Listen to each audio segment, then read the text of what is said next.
சிலுவையில மறிச்சு 3வது நாள் உயிர் தெழுந்ததுனால நம்ம என்ன பண்றோம்? இன்னைக்கு ரொம்ப ஹாப்பியா தான் இருக்கும். நமக்கு சேடான நாளே கிடையாது. இன்னைக்கு எனக்கு கொடுத்த தலைப்பு வந்து ரட்சிப்பு.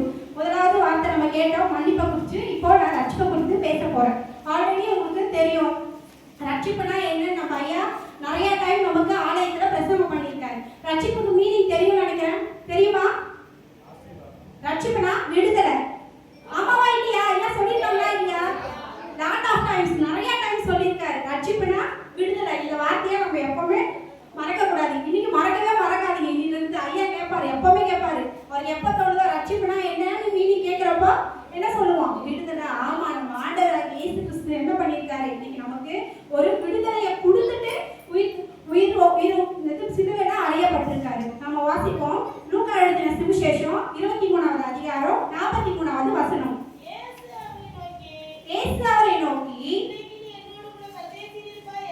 இன்றைக்கு நீ என்னோடு கூட பரதேசில் இருப்பாய். இயேசு யாரை நோக்கி சொல்றாரு? 2 கள்ளர்களை நோக்கி சொல்றாரு.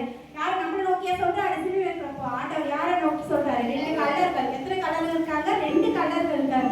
வலது புறத்துல ஒரு கள்ளனும் இடது புறத்துல ஒரு கள்ளனும் இருக்காரு. முதலாவது இடது புறத்துல இருக்கிற கள்ளன் என்ன பண்றான்? மனம் திரும்பல. ஐயா ஷார்ட்டா சொல்லணுன்றதுனால ரொம்ப ஷார்ட்டாவே சொல்றேன். வலது புறத்தில் இருக்கிற கள்ளன் என்ன பண்றான்? மனம் திரும்புறான். இடது புறத்தில் இருக்கிற கள்ளன் வந்து மனம் திரும்பவில்லை. வலது புறத்தில் இருக்கும் கள்ளன் மாத்திரமே என்ன பண்றான்? மனம் திரும்புறாங்க. 2 கள்ளன்ல ஒரே ஒரு கள்ளன் மட்டும் தான் என்ன பண்றான்? மனம் திரும்புறான். ஆண்டவர் அவருக்கு தான் சொல்றாரு, இன்றைக்கு நீ என்னோட கூட பரதேசிலேயே இருப்பாய் அப்படின்னு சொல்றாரு. எதுக்கு ஏசப்பா சிலுவையில அறையப்படணும்? அவர் என்ன தப்பு பண்ண? ஏதாவது தப்பு பண்ணாரா? இல்ல, ஒரு தப்பமும் பண்ணல, ஒரு பாவமும் பண்ணல. ஆனாலும் ஆண்டவர் இயேசு கிறிஸ்துவை என்ன பண்றாங்க? சிலுவையில அறையப்படுறாங்க. ஏன் அறையப்படுறாங்கன்னா ஏசாயா 53:12 வாசிக்க வேணாம். இது ஒரு தீர்க்க தரிசனமான வார்த்தை. இது முன்பதாகவே பழைய ஏற்பாடின் புத்தகத்திலேயே எழுதி இருக்கு. இப்படி நடக்கும் அப்படின்னு சொல்லிட்டு எழுதி இருக்கிறதுனால இது தீர்க்க தரிசன வாக்கு தத்துவம் நிறைவேறத்தக்கதாக இந்த ஒரு நடக்குது. ஆண்டவராக இயேசு கிறிஸ்துவுக்கு சிலுவை பாடுகள் நடக்குது. அடுத்தது பரதேசி. இது நம்ம இந்த வசனத்தை இன்னொரு படிப்போம். லூக்கா எழுதின சுவிசேஷம் 23:43வது அதிகாரம். இயேசு அவரை நோக்கி, இன்றைக்கு நீ என்னோடு கூட பரதேசில் இருப்பாய் என்று என்று சொல்கிறேன். பரதேசி என்ற வார்த்தை என்ன? அது ஒரு அரிதான வார்த்தை. பைபிள்லயே அந்த வார்த்தை வந்து 3 இடத்துல மாத்திரம் தான் இருக்கு. அந்த 3 பிளேஸ் என்னென்ன இடம் நான் உங்களுக்கு சொல்றேன், நோட் பண்ணிக்கங்க. லூக்கா எழுதின சுவிசேஷம் 23வது அதிகாரம் 43வது வசனம். 2 கொரிந்தியர் 12வது அதிகாரம் 3வது வசனம். வெளிப்படுத்தல் 2:7. இந்த பரதேசி என்ற வார்த்தை வந்து பைபிள்ல 3 இடத்துல மாத்திரமே இருக்கு. பரதேசினா அது இங்கிலீஷ்ல என்ன சொல்லுவாங்கன்னா, இது வந்து ஒரு பர்ஷியன் வேர்ட். இங்கிலீஷ் என்ன சொல்லுவாங்க? த பர்ஷியன் வேர்டுன்னு சொல்லுவாங்க. இது வந்து பாரசீக மொழின்னு சொல்லுவாங்க. இது என்ன மொழியில இருக்குன்னா பாரசீக மொழியில எழுதப்பட்டிருக்கு.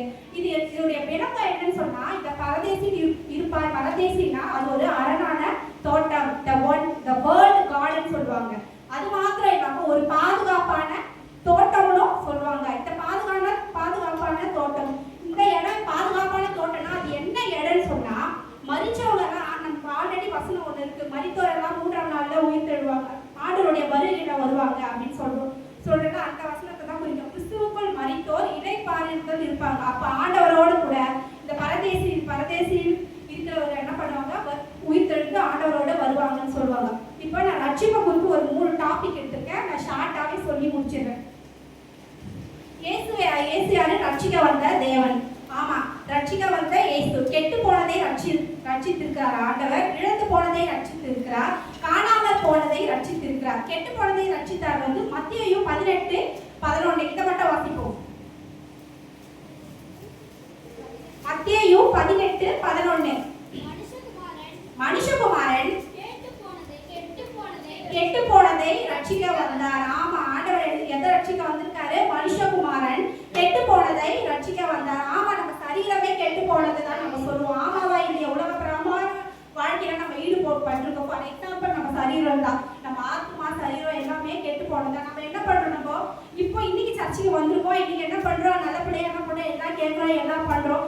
ஆண்டவருக்கு முழுமையா ஒப்பு கொடுக்குறோம், எல்லாம் பண்ணிட்டு இங்க இருந்து வெளியில போனோமே என்ன பண்றோம்? ஆட்டோமேட்டிக்கா உலக பிரகாரமான காரியத்துக்கு தான் நம்ம போறோம். அதன்படி நம்ம இல்லாம எப்பவுமே நம்ம ஆண்டவருடைய வார்த்தைகளை கொண்டு அதன்படி நம்ம வாழ கற்றுக்கொள்ளணும். கெட்டு போனதை ரட்சிக்கிறதே நம்ம என்ன பண்றோம்? ஃபார் எக்ஸாம்பிள் உலக பிரகாரமா இப்போ மொபைல்லயே என்ன ஆகுது, நிறைய பிள்ளைங்க கெட்டு போறாங்க. அந்த மொபைல் ஒரு செல்போன் வச்சு என்ன ஆகுது, நிறைய விஷயங்கள் உலகத்துல நடக்குது. ஃபார் எக்ஸாம்பிள் எங்க வீட்லயே என் பொண்ணு என்ன பண்றா, அந்த போனை கொடுத்தாதான் சாப்பிடுவேன், அந்த போனை கொடுத்தாதான் இதை பண்ணுவேன், எங்களுக்கே என்ன பண்றா, டார்கெட் வைக்கிறா. ஸோ உலக பிரகாரமா நம்ம அந்த மாதிரி வாழ்க்கையில குறித்து போகாம நம்ம ஆண்டவருக்குள்ள ரட்சிப்புள்ள வாழ்க்கையா வாழணும். இழந்து போனதே, ஆமா நம்ம நிறைய லூக்கா எழுதின சுவிசேஷம் 19:10 வாசிக்க வேணாம். ஆமா ஆண்டவர் என்ன பண்றாரு, இழந்து போனதை ரட்சிக்கிறாரு. என்ன நம்ம உலக பிரகாரமா பல உறவுகளை இழந்திருப்போம், பணத்தை இழந்திருப்போம், பிசினஸ்ல லாஸ் ஆயிருப்போம். இதை எல்லாமே யாரால திருப்பி கொடுக்க முடியுமா? கொடுக்க முடியும்னா ஆண்டவராகிய இயேசு கிறிஸ்துவால மாத்திரம்தான் முடியும். அடுத்தது காணாமல் போனதை ரட்சிக்கிறார். ஆமா ஆண்டவர் இந்த பைபிள்லயே இருக்கு. மத்தேயு 15:24 ஆண்டவர் என்ன பண்ணாரு, 100 ஆட்டுக்குட்டியில 99 ஆட்டுக்குட்டி ஆண்டவர் தேடல. காணாமல் போன அந்த ஒரு ஆட்டுக்குட்டியை தான் ஆண்டவர் என்ன பண்றாரு, தேடுறாரு. அந்த ஆட்டுக்குட்டியை தான் என்ன பண்றாரு, ரட்சிப்பை கொடுக்கணும் அப்படின்னு சொல்லிட்டு இதை பண்றாங்க.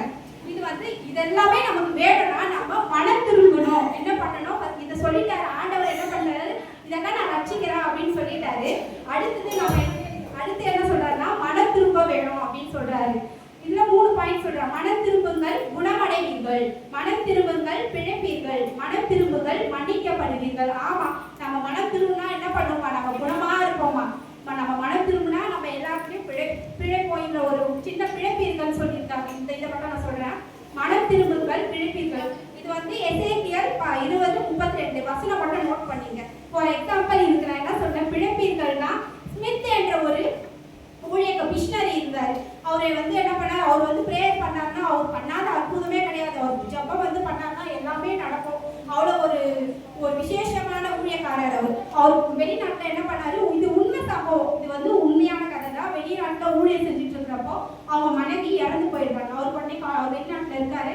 கால் பண்ணி சொல்றாங்க, இந்த மாதிரி உங்க மனைவி இறந்துடுறாங்கன்னு சொன்னோடனே அவர் சொல்றாரு, நீங்க என்ன பண்ணுங்க, அடக்கம் பண்ணாதீங்க, நான் வர வரைக்கும் வெயிட் பண்ணுங்க அப்படின்னு சொல்றாரு. அவரும் வந்த உடனே அவங்க இருக்கிற சொந்த பந்த ஜனங்களை எல்லாரையும் வெளியில அனுப்பிட்டு அவங்க மனைவி கையை பிடிச்சிட்டு ஜெபம் பண்றாரு.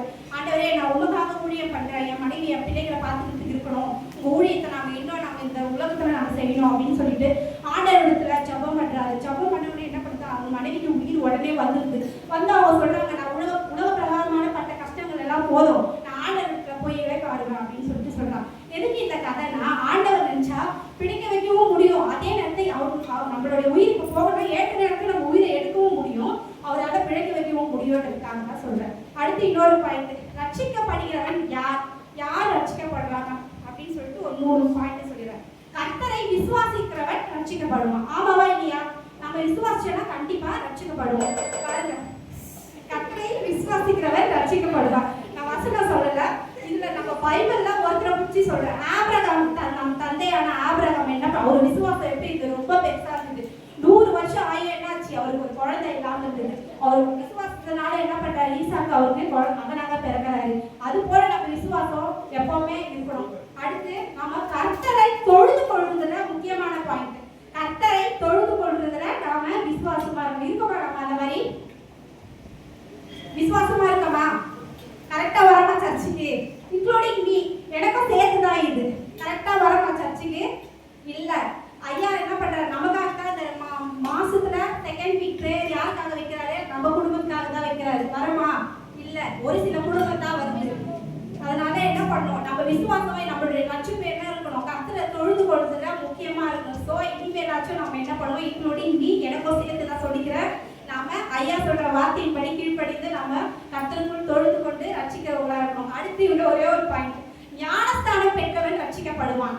ஆமா, என்ன பண்றோம், ஞானஸ்தானம் பெற்றவன் ரட்சிக்கப்படுவான். ஃபார் எக்ஸாம்பிள், எங்க வீட்டுக்காரு நான் பல முறை கேட்டிருக்கேன், நீங்க ஞானஸ்தானம் எடுங்க, நம்ம குடும்பமா ஆலயத்துக்கு போனோம் அப்படின்னு சொல்லிட்டு எனக்கு அது ரொம்ப ஒரு பேராசை சொல்லலாம்.